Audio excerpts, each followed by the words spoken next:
Si Martin Romualdez at saka si Cheese, preliminary investigation yan eh. So hindi pa yan sa Sandigan Bayan. Pero si Jinggoy saka si Joel, tapos na ang preliminary investigation yan. Dineputize ng ombudsman ang Department of Justice. Tapos na. Kaya ano na yan, filing na yan sa Sandigan Bayan. Makakakita tayo ngayon ng maglalabas na naman ng mga warrants of arrest, makakaano na naman tayo ng mga ikukulong. O kaya ang buwan ng Mayo ay buwan ng pagpapanagot. Papanagutin si Sara, papanagutin sila Jinggoy, sila Joel Villanueva, yan, maganda mga kabunyog. At least, may makikita tayong mga big fish ng makukulong. Kaya yung mga sinasabi ng mga DDS, sabi ng mga DDS, bakit impeachment ang pinagkakaabalahan nyo? O paano na yung mga paano na daw yung mga sangkot sa anomalya sa flood control? Nakalimutan na daw. Hindi, sabay yan. Oh, 'di ba yung issue ng mga DDS? Oy, insurrecto. Ang pinagkakaabalahan nyo, impeachment ni Sara. O paano na yung mga sangkot sa anomalya sa flood control? Kinalimutan nyo na. Hindi. 'Di ba sabi natin, sabay yan. Sabay yan. Hindi pwedeng hindi pwedeng yung sa anomalya lang sa flood control si Sara palilibrehin. Hindi rin pwedeng si Sara lang tapos yung mga sangkot sa anomalya sa flood control palilibrehin. Sabay yan. Gusto talagang makita ng taong bayan, sabay-sabay silang managot. Actually, pag natanggal pa si Sara sa pagka-vice president, kakasuhang kriminal na rin yan, makukulong na rin yan eh. Diba? Actually, pag si Sara Duterte natanggal sa pwesto, tapos hindi na siya pwedeng makatakbo sa 2028, kakasuhan na yan ng gugulong na yung mga criminal case sa ombudsman. Mayroon na rin siyang kasong plunder doon. Di ba sinampahan na siya ni Trillanes?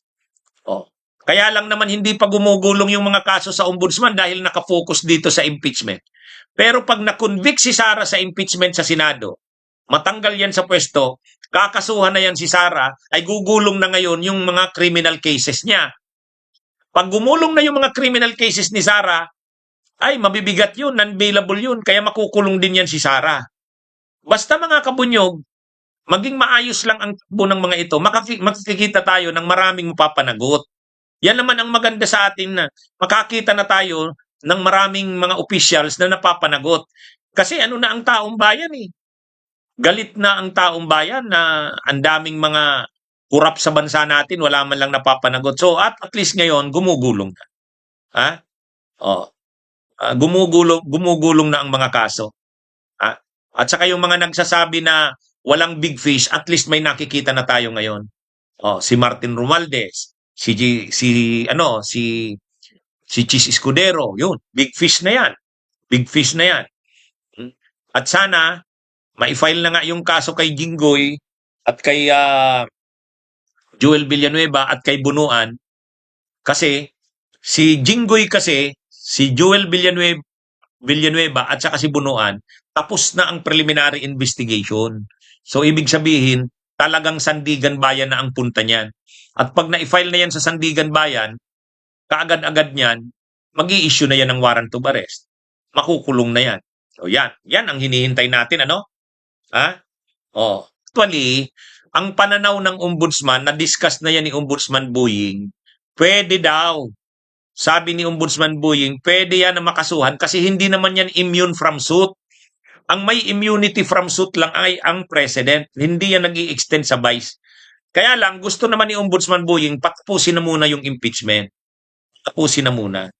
Yan Ito mga kabunyog basta tayo, lahat ng sangkot dapat mapanagot, di ba? Kaya yung mga DDS, ang gusto nila mapanagot lang yung mga official ng Actually, ang DDS, tingnan nyo ang DDS Ang gusto nila ang mapanagot lang si Saldic ay si Martin Romualdez lang daw. Saka si Bunuan. Ayaw ng mga DDS mapanagot si Cheese. Ayaw mapanagot ng mga DDS si Jinggoy at saka si Joel Villanueva. Kasi kakampi nila yan Kakampi nila yan. At ayaw nilang mapanagot si Sara. O yan ang mga DDS. Kaya nakikita nyo ng bunang isip ng mga DDS. Ha? Ang mga DDS, laban daw sila sa korupsyon. Pero ayaw nilang mapanagot si Cheese. Ayaw nilang mapanagot si Jinggoy. Ayaw nilang mapanagot si Joel. Villanueva. Ang gusto lang nilang mapanagot si Martin Romualdez kasi kalaban nila sa kasibunuan dahil executive. Yan yung ng mga DDS. Tayo mga kabunyog hindi. Tayo lahat ng sangkot dapat managot. Kakampi man yan ng mga Duterte o bahagi man yan ng administrasyong Marcos, kapag may ebidensya, dapat mapanagot, di ba? Kaya ngayon, si Bunuan, DPWH Sekretarya ni Marcos, ni Bongbong Marcos, ano kung yan? Kung bahagi yan ng administrasyong Marcos, dapat mapanagot yan. Diyan po ninyo ako makikita ang pagkakaiba ko. Si Attorney Enzo Recto, Attorney Ricky Tumutorgo at ang Bunyo, hindi po tayo panatiko. Tayo, kung sino yung mga sangkot, dapat managot.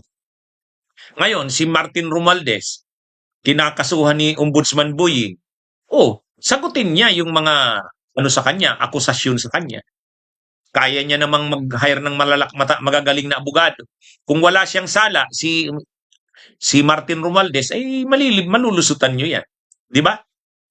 So tayo kasi tayo sa Bunyog at tayo dito sa Insurrecto, lahat ng sangkot dapat managot. Lahat.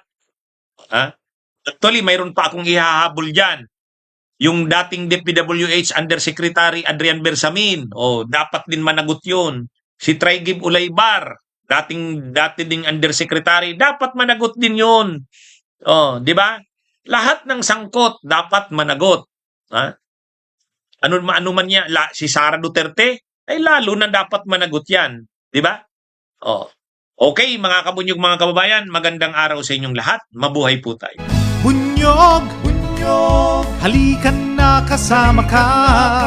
Bunyog, kapag buklod ay may pag-asa. Luzon, Visayas, Mindanao, isa ang pananaw. Sa bagong Pilipinas ang bunyog isisigaw. Bunyog, bunyog, bunyog, bunyog, bunyog, bunyog.